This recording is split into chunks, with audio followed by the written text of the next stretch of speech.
Hello, hello. My name is Swaken and welcome to my channel where today I'm talking about the Norse god Njord, god of the sea. That's right. He might not be god of the sea, as he is popularly believed. So, I'm going to discuss the god. We're going to try and understand him a little bit more, and then talk about whether or not he is god of the sea. So, to understand this god, let's look at the literature of the Norse religion. Now, of course, the Norse religion didn't always have literature. It was typically oral, it was sang in poems. However, these poems were recorded in two sources, the Poetic Edda and the Prose Edda, the poetic being the elder of the two. So those are our main sources for these myths. So we're going to look at those. Now, according to these Eddas, or at least one of them, there are two tribes of gods. There are the Vanir, there are the Asir. But are they even different tribes? Well, some gods are called Asir and some Vanir, interchangeably. The god Heimdallr, for instance, is called both Asir and Vanir in the same sentence. Plus, the word Vanir is only used when in alliteration with the letter V. Now, Norse poetry was very alliterative, which means that the first part of the word lined up instead of the last part, which is our modern poetry in the West. The last parts of the words will line up, what we call rhyming. But Norse poetry was more along the lines of, instead of like, he sees the sea, and she, it was more of an Alan ate apples kind of thing. And the word Vanir was only used when it was alliterating with other words, and with V.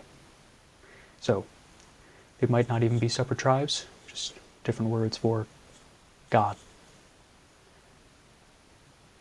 But, of course, we're going to go on assuming that they are different tribes. Some of the myths of Njord in the Prose Edda include that he was the leader of the Vanir. He went to war with the Asir, and the Asir, of course, being warlike, won, and as a kind of hostage exchange, Njord and his family were given to them. They became honorary Asir. The Prose Edda, of course, was written by Snorri Sturluson, who says also that Njord was once a real guy. Snorri was famous, or rather infamous, for the process of euhemerization, which is the process of presenting gods as if they were once real men, such as in the Ynglinga saga, where Snorri presents the gods as, or specifically Njord, as a king of Sweden or something. So, of course, Snorri was a Christian monk. He had a lot of reason for discrediting pagan gods of old. But moving on into history, what are the historical bases of this god?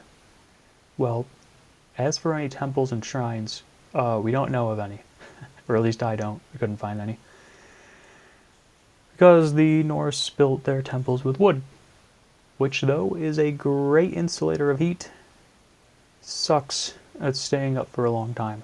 So, of course, there was a temple at Uppsala, where was kept what Thomas Rousel from Survive the Jive calls the Uppsala Trimurti, which was three gods, three idols that were kept there: Thor, Odin, and Yngvi Freyr, who is the son of Njord.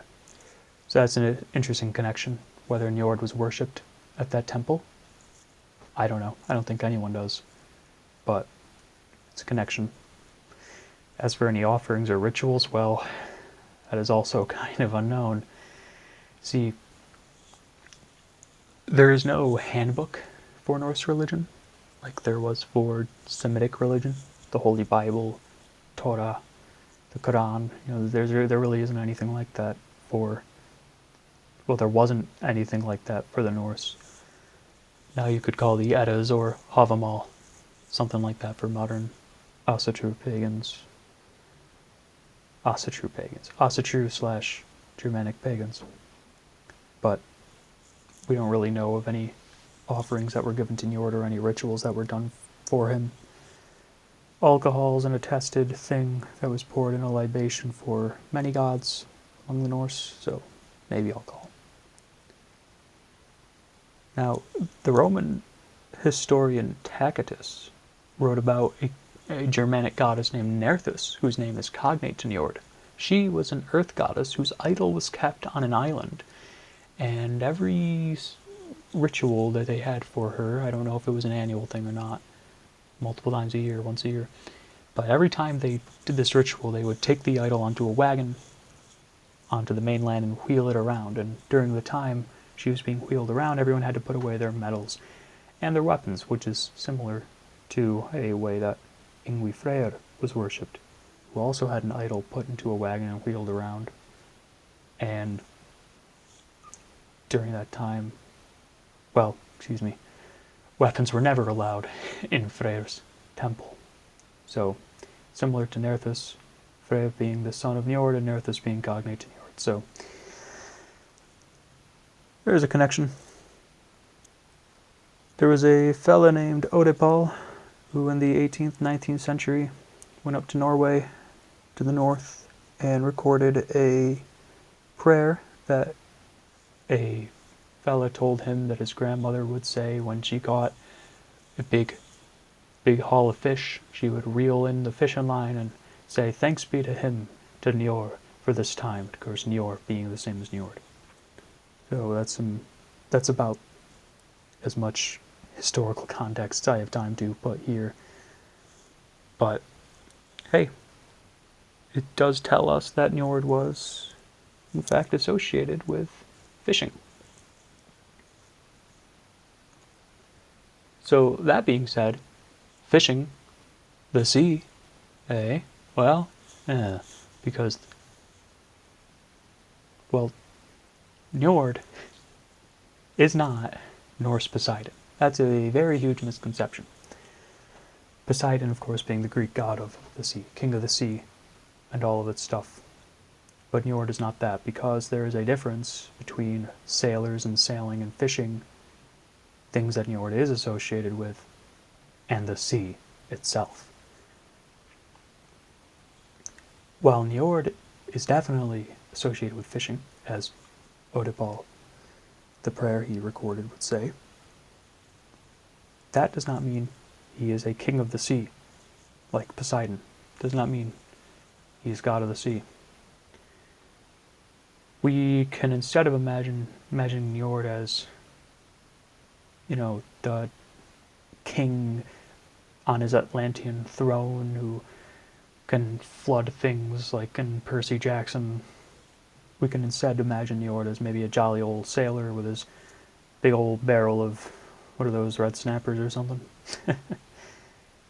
God of the bounty and wealth one gets from the sea. And that goes right along with a fertility god aspect. Of course, Njord was sacrificed to for fertility and harvests, like his son Ing. In fact, both of Njord's children are themselves fertility gods, Freya and Yngvi Freyr. So, I think it's safe to say he is too. And that, of course, goes along with being a wealth god. When you have fertile seas and fertile lands, you get a lot of wealth from that. I like Britannica's description, who says that he was invoked in seafaring and hunting, which is interesting, and that he was considered the god of wealth bestowal, or prosperity. So there, Britannica would even say that he was a wealth and prosperity and bounty god. And of course, many modern heathens, Norse pagans that I know, worship Njord in times that they want more wealth, monetary gain, valuable gain, so on and so forth. Of course, understanding religion, it's important not only to look at historical context, but also how the religion is practiced today. Of course, religion can change a lot in 1,000 years, so for any of you here looking to worship Njord yourself, that can be helpful for you. Anyone here to understand him historically, just ignore that point. To understand Njord further, let's take a step back here and ask ourselves, is he an Indo-European god that we can even use comparative mythology for, within an Indo-European context? Well, his name is definitely Proto-Germanic, and it means something along the lines of strength or force. Now, I don't know if Nerthus is cognate to the word Nart, which is, for those of you who don't know, Nart means like a kind of demon kind of thing from like Circassia, that area, you know, Chechnya area, the pagan religion of those peoples. When they converted to Christianity, their gods were rebranded as Narts. And of course, in Sanskrit, the Asuras are, in modern Hinduism, a kind of evilish presence. I don't know if Nart might have a similar etymology to Nerthus, meaning strength, force, not sure, but kind of going on a tangent now, so just ignore that. Now, of course, Nerthus, Germanic earth goddess, so cognate deity to Njord, maybe? Well, maybe. We don't know if Njord was associated with the earth. I do think the Skathi myth is interesting, where Njord marries Skathi, who is the mountain goddess. And of course, one could interpret that myth as meaning, you know, they slept in the mountains, slept in the sea. You could imagine, you know, you can gain wealth from both. Maybe there's something there. But what I think is interesting is the Greek god Nereus. Now, Nereus was an oceanic god who was associated with the salt and fish one harvests from the sea. Of course, not the sea itself, which would have been Poseidon. Nereus not only cognate to Njord, I think, but so is his associations, which I think is pretty conclusive that Nereus may be the same figure in a Greek context as Njord is, in a Norse context, and it reinforces the idea that Njord was not god of the sea, but rather the things you get from it, in commerce and fishing and stuff like that. Wealth god. So is Njord a sea god? Well, I think he's a sea god insofar as the wealth that one gets from the sea, not the sea itself. And is he Indo-European? Well, I don't know. But luckily for me, that's not the topic I'm trying to tackle here. I want to thank everyone for watching. New channel, first video. I have no idea what I'm doing, so any feedback is much appreciated for things I could be doing better, which I'm sure there's a lot. And this channel, I'll probably do some more of this, deity presentations, religion presentations, but also probably some gaming and some rants. This channel's probably not going to be exclusively religion like Survive the Jive. Shout out to that channel, by the way. Cool dude. I watch him religiously, but but anyway. So that's going to be all. I'm going to let y'all go now. Thank you for watching. Do subscribe to see if you like this. You can always unsubscribe later if you decide you don't. So, thank you for watching again. Hopefully I gave you some more information on Njord that you didn't have before. Yeah, you have a good day.